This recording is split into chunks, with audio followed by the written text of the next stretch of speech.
벌써 봄은 안간데 없이 들어차 어느 결에 우리는 다른 계절을 기다리는 그쯤에 와 있습니다. 시범 경기가 한창인 야구장에도 벌써 아이들의 환호가 모이기 시작했고, 실내 수영장에서도 겨울에 나이답지 않게 부쩍 커버린 아이들의 통통한 몸매가 서로 부딪히고 있습니다.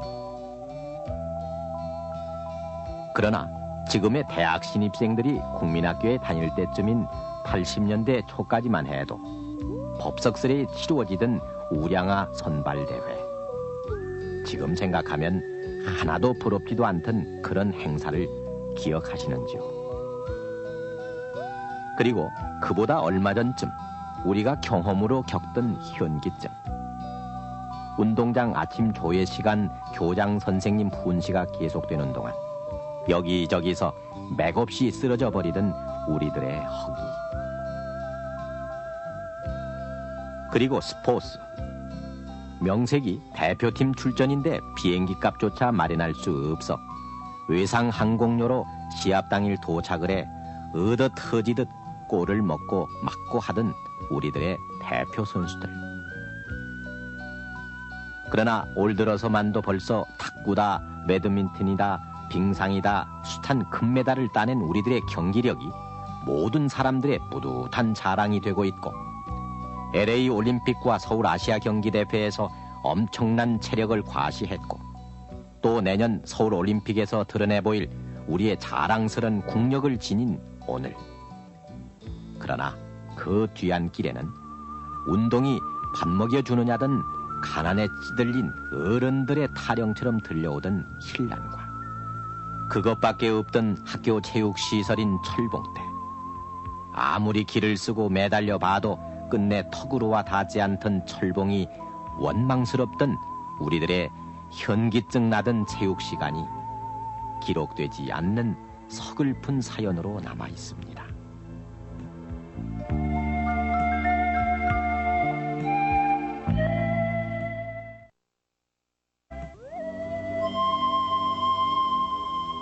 전쟁을 어찌어찌 피해 살아남은 아이들이 숯검댕이로 변한 학교로 하나둘 모여들었지만, 선생님의 출석부에 끝내 빈칸을 만든 아이들의 슬픈 얘기가 우리를 내리누르고 있던 그때, 맨발로 박자를 맞추면서 악받치듯 소리소리 내지르던 음악 시간과 구구단 세마든 산수 시간 끝에 찾아온 체육 시간은 우리들이 신역을 치르던 힘겨운 시간이었습니다. 허기가져 또는 어지러워서 체육시간 대열을 빠져나와 양지편에서 친구들 뛰노는 모습을 지켜보는 아이들이 의뢰의 대여섯이 넘었고, 그래서 우리들 체육시간은 라디오 체조나 철봉 매달리기가 고작이었던 그때, 배꼽을 드러내며 안간힘을 써봐도 철봉은 끝내 턱으로 와 닿지 않았고, 또 싫은 걸 억지로 떼밀려 나간 닭쌈판에서 너댓살 많은 덩치 큰 아이에게 받쳐 나가 떨어지면 한동안 정신을 잃게 마련이었습니다. 그보다도 더 창피한 노릇은 편가른 기마전에 떼국물이 자욱한 몰골을 하고 여자애들 앞에 나서야 하는 노릇이었습니다. 거기다 아침 조회 시간만 되면은 겨우 30분 교장 선생님의 훈시를 다 듣지 못하고 바람 부는 날 허수아비처럼 여기저기서 맥없이 픽픽 쓰러져 버리는 허기진 아이들을 양호실로 업어나르는 선생님들은 그 아이들이 안쓰러워 자신들의 허기는 까맣게 잊게 마련이었습니다. 그때 당시에는 가정도 어렵고 그래서 몸도 허약하고 해서 항상 그 앓는 아이들이 상당히 있었어요. 그래서 체육 시간만 되면은 선생님한테 아파서 못하겠습니다 하고서는 회피하고, 안 아파도 아픈 척하면서 될 수 있으면 체육을 안 하려고 하는 그런 적이 많이 있었습니다. 그 원인은 가난해서 체력이 딸린다는 이런 점도 있습니다만은, 첫째 운동시설이라는 게 전혀 없습니다. 있는다 해야 저 철봉, 그저 축구공 하나, 그러니 아이들이 재미를 붙일 리가 없고 그래야도 하기 싫은데.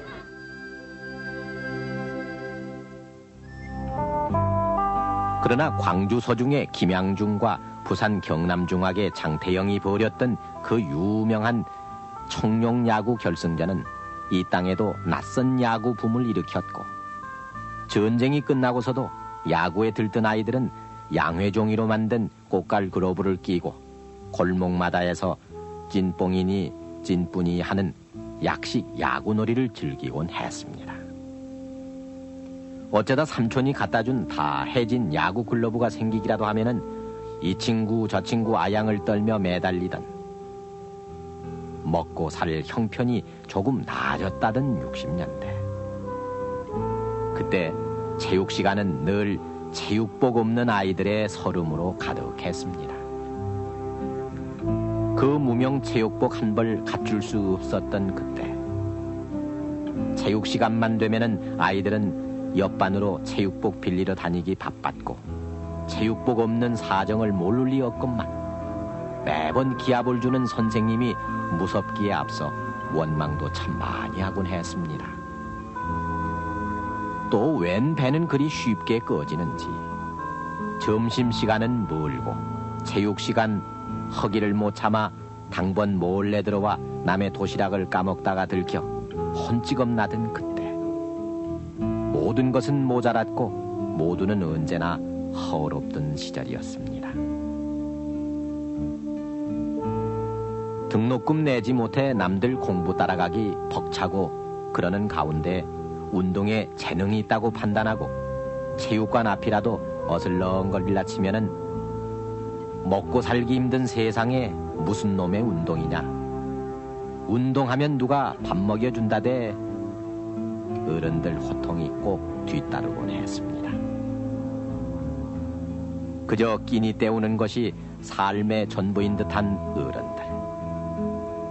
그러나 지긋지긋한 가난만큼은 대물림할 수 없다던 어른들은 아이가 운동에 혹 관심을 보이기만 하면 호된 꾸지람으로 딴맘 먹지 못하도록 했습니다. 그나마 시골 학교에 다니고 있으면 있는 재주도 묻혀버리기 마련이었지만 도회지에서도 운동을 천시하기는 마찬가지여서 운동을 할라 치면은 집안 식구 몰래 해야만 했습니다. 집에서 하면 안 될까 봐 해서 닉네임을 가지고 이제 딴 이름을 변경해가지고 했죠. 근데 그 나중에 선수권을 탈 때 그 이제 뭐랄까요, 그 통신으로 들어와가지고서 본 이름이 나니까 집에서 알아가지고는 그때는 아주 뭐 학비도 안 보내주게 해서 좀 고통을 받았습니다. 뭐 저뿐만 아니라 그런 사람들 퍽 많았을 겁니다.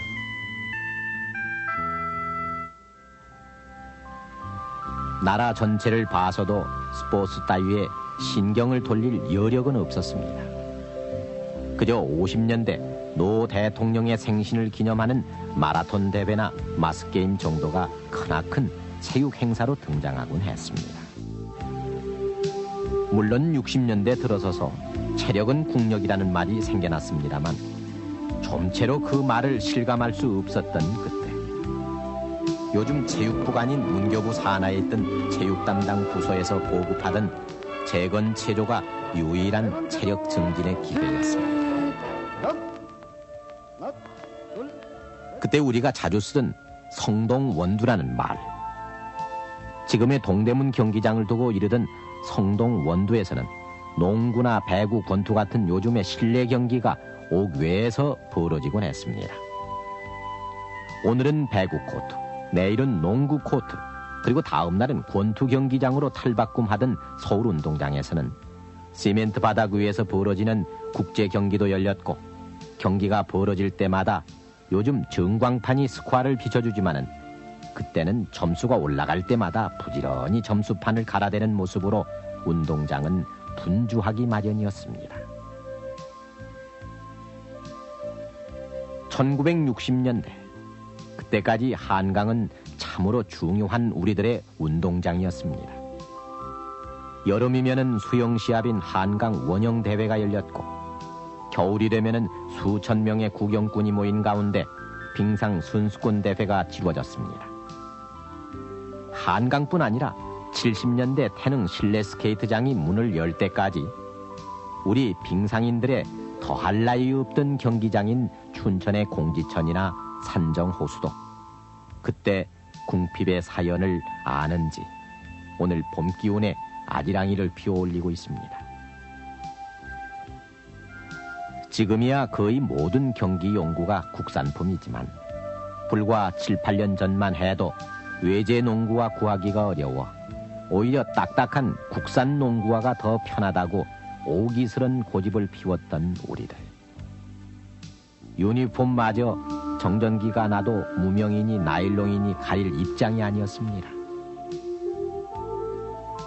대표 선수들의 해외 출전도 외화 구경하기가 눈 오는 날 별보기만큼 어려워서 이승만 대통령이 대표 선수들을 위해 특별히 나눠준 광목과 갱지를 시장에 내다 판 돈으로 충당했고 대표 선수들의 합수 훈련도 궁색하기 마련이어서 동순동에 남아있던 적산가옥 한 채를 얻어 잠을 거기서 자고 훈련은 서울 시내 각급 학교 운동장이나 60년대까지 숱한 선수들을 길러낸 중부경찰서 건너편에 한국체육관을 빌어서 급조 훈련을 해야만 했습니다. 뮌헨 올림픽에 나가는 대표 선수를 선발하기 위한 각 종목의 선발전이 있었을 때의 이야기입니다. 그때만 해도 역도 경기장을 저희들이 구하기가 굉장히 어려울 때입니다. 여러모로 접촉을 시도해가지고 겨우 드라마 센터 거기에서 선발전을 하고 있었습니다. 역도 바벨이라는 것은 무겁기 때문에 쾅쾅 그리고 이제 내려뜨리니까 이 무대가 망가져 버렸어요. 그러니까 당장 나가달라고. 그래서 할 수 없이 바벨을 전부 다 짊어지고 갈 데가 있어야죠. 그래서 태릉 훈련원에 그때는 선수촌이라고 말을 했습니다만 그때 연습장에 가서 평가전을 완료했던 정도로 그 시설이 아주 미아 같은 그런 시절을 회고하게 됩니다. 항공료를 외상으로 해가며 출전한 국제대회. 거기다 합숙훈련도 급조된 훈련이었기에 경기 당일 겨우 물어물어 도착한 낯선 경기장에서 벌어진 경기에서 축구 스코어가 10대 0이니 9대 0 하는 야구 스코어 같은 골 세례를 받았고 가난한 대표 선수들이 귀국길에 밀수까지 해와 사회적으로 물의를 일으키는가 하면은 배가 어찌나 고픈지 음식을 감춰둔 웃지 못할 얘기까지 나돌게 했습니다.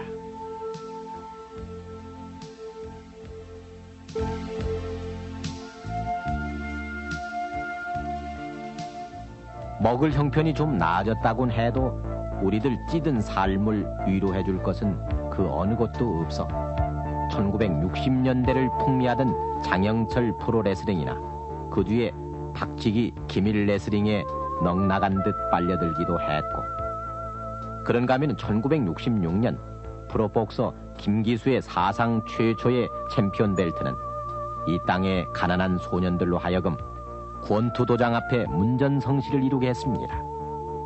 그래 열심히 해서 나도 챔피언이 되자.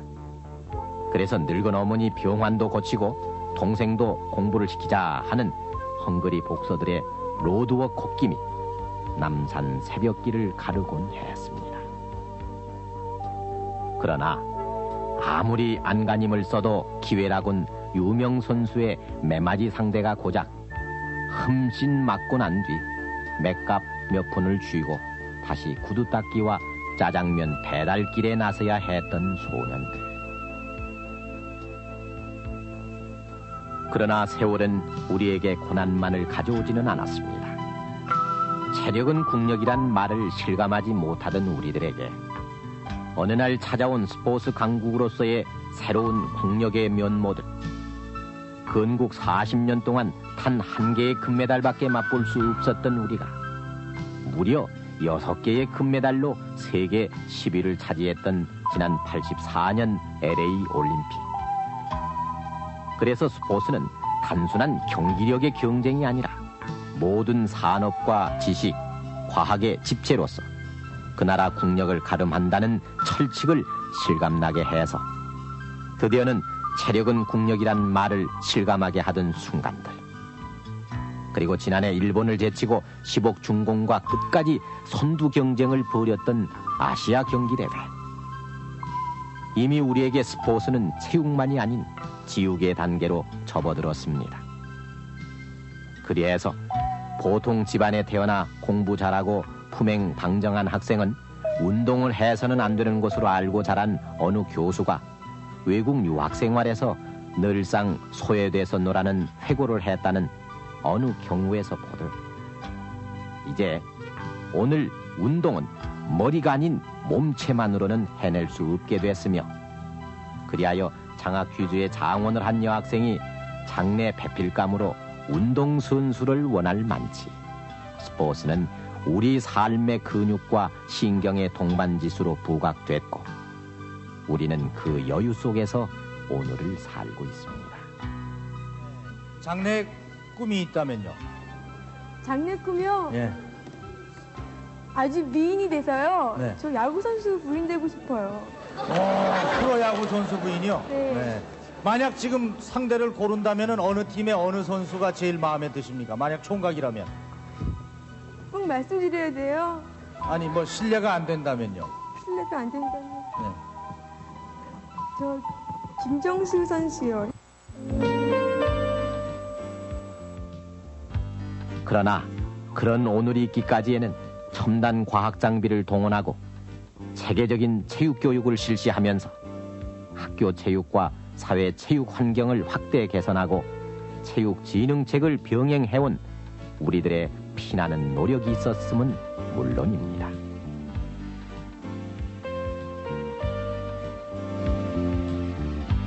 하지만 궁핍이 추위였고 운동이 밥 먹여주느냐는 어른들의 호통 속에서 아이들의 체위나 체력이 움츠려 있던 그때 지난 82년까지 있었던 우량아 선발대회는 모든 가난한 어머니들의 부러움이 담긴 행사였으며 그보다 오래전 프란체스카 여사가 우량아들과 그들 어머니들의 자랑을 몇 장의 기념사진으로 담던 그때 스포츠는 그때도 가난한 국력이었으며 그래서 운동은 우리들의 배고픔을 면하게 해주지도 않았습니다.